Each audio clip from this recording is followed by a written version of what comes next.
ಏನಾಗ್ತಿದೆ ಅಂತ ತಿಳ್ಕೊಳ್ಳೋಕ್ಕೆ ನಟ ದರ್ಶನ್ ಟಿವಿ ವ್ಯವಸ್ಥೆ ಕೇಳಿದ್ದಾರೆ. ನ್ಯೂಸ್ ಚಾನೆಲ್ ನೋಡಲ್ಲ ಅವರು ಅಂತಂದ್ರೆ ನೀ ಯಾವನು ಕೇಳಕ್ಕೆ ಸರ್ ಈಗ ಚಾರ್ಜ್ ಶೀಟ್ ಬಗ್ಗೆ ತಿಳ್ಕೋಬೇಕಲ್ಲ ಸರ್.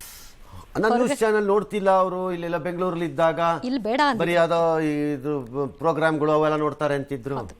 ಬರುತ್ತೆ ನೀ ನನ್ನ ವೈಫ್ಗಿಂತ ವರ್ಸ್ಟ್ ನನ್ ಮಗ, ಲೋಪರ್ ನನ್ ಮಗ ಬಂದ್ಬಿಟ್ಟೆ ಇಲ್ಲ ನನಗೆ ಹೇಳಕ್ಕೆ. ಏಯ್ ಚೆನ್ನಾಗಿ ಗೇಯ್ಬೇಕು. ಯಾರನ್ನ ಸರ್? ನನ್ನೇ ಕಣಪ್ಪ, ಬಾರಪ್ಪ. ಗೊತ್ತಿಲ್ಲ ಕೊಡ್ತಾರ ಇಲ್ವೋ ಜಡ್ಜ್ ಕೊರಗ್ದವ್ರು. ಯಾಕಂದ್ರೆ ಆಮೇಲೆ ನಾಳೆ ಎಲ್ಲರೂ ಕೇಳ್ತಾರೆ.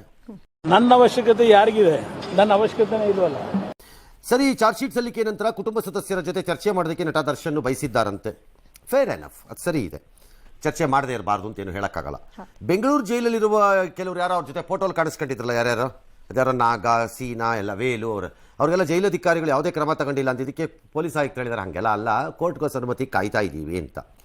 ಇನ್ನು ಮೊಬೈಲ್ ತೆಗೆದಿದ್ದ ಮೊಬೈಲ್ ಏನೋ ನಾಶ ಮಾಡಿಬಿಟ್ಟಿದಾರಂತೆ. ಈಗ ಸುಮ್ಮನೆ ನಮಗೆ ಬರೀ ಬುರುಡೆ ಬಿಡ್ತೀರಿ ಇಬ್ರು ಸೇರ್ಕೊಂಡು. ಸರಿ, ಇನ್ನು ಪರಪ್ಪನಗ್ರಹದಲ್ಲಿ ಬಿಡಿ ಸಿಗರೇಟ್ ಬ್ಯಾನ್ ಆಗಿದೆ. ಇದನ್ನು ಖಂಡಿಸಿ ಸಜಾಬಂದಿಗಳು ಪದೇ ಪದೇ ಗಲಾಟೆ ಮಾಡ್ತಿದ್ದಾರಂತೆ.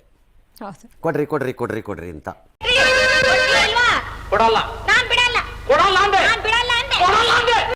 ಈ ಮಧ್ಯೆ ದರ್ಶನ್ ನನ್ನ ಆತ್ಮೀಯ ಇರ್ಬೋದು, ಅದು ತಪ್ಪು ಮಾಡಿದ್ದಕ್ಕೆ ಜೈಲಿಗೆ ಹೋಗಿದ್ದಾರೆ ಅಂತ ಜಮೀರ್ ಅಹಮದ್ ಅವರು ತೀರ್ಪನ್ನು ಕೊಟ್ಟಿದ್ದಾರೆ.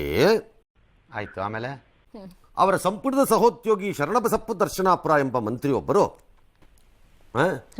ದರ್ಶನ್ ಪರ ಬ್ಯಾಟ್ ಬೀಸಿ, ಪಾಪ ದರ್ಶನ್ ಕೊಲೆ ಮಾಡಿದ್ದಾನೋ ಇಲ್ವೋ ಗೊತ್ತಿಲ್ಲ, ಸುದ್ದಿ ದಿನಾ ಪ್ರಸಾರ ಮಾಡ್ತೀರಿ ಅಂತ ಏನೋ ಹೇಳ್ಕೊಂಡಿದ್ದಾರೆ. ನಿಮ್ ಪಾದ ಜೆರಾಕ್ಸ್ ಮಾಡ್ಕೊಟ್ಬಿಡಿ, ಎಲ್ಲ ಕಡೆ ಅಂಟಿಸ್ಬಿಡ್ತೀವಿ. ನಿಮ್ಮ ಕೆಲಸನ ನೀವು ತಲೆ ಬಗ್ಗಿಸಿಕೊಂಡು ಕಣ್ಣು ಬಿಟ್ಟುಕೊಂಡು ಮಾಡ್ಕೊಳ್ಳಿ. ನಮ್ಮ ಕೆಲಸ ನಾವು ಮಾಡ್ಕೋತೀವಿ. ಇದೇನ ಪ್ರಾಬ್ಲಮ್ ಇದೆ ಕೇಳಿ ನೋಡಿ. ಅವನಿಗೆ ಇದೆ ವಾರ್ನಿಂಗ್, ಅವನಿಗೆ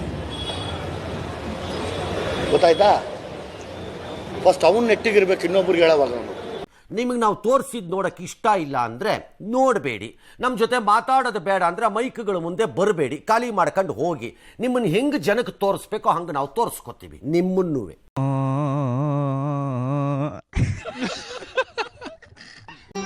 ಮತ್ತೆ ಭೇಟಿಯಾಗೋಣ.